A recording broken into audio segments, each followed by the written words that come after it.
Asaiko ampitiavana indray ary ianao fa iombona isika amin'izao fifampitondrana ambavaka izao. Saotranao izay ray tsara indrindra sy any an-dandro. Nomenao anay fafana mbola miantso ny anaranao afaka mangatambavaka. Koa mangataka famelan-keloko izay voalohany amin'izany.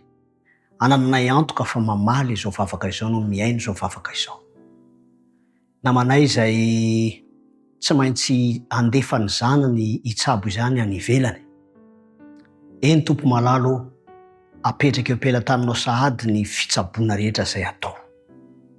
Satria raha nanolo-tsaina ianao no hevitra dia mino sy matoky izay fa afaka miditra nitsehatra amin'izany ianao. Eo ihany koa ny fotoana izay iandrasana izany fitsaboana izany ho an'ny reniny. Tompo malalo, mbola misy fiaikanana eo amin'ny sehatra arak'asa ahafahany miandry am-pilaminana. Mangataka ny fidiranao an-tsehatra ihany koa an'olo-tsaina no hevitra. Ary mino sy matoky izay Tompo fa manana lalana tsara ho an'izany mpanomponao izany ianao. Koa omem-boninahitra ny anaranao, izy kosa hita fiadanam-po fa hitombo fatokinanao izy. Tonoina ny vavaka amin'ny anaran'i Jesosy Kristy. Amen.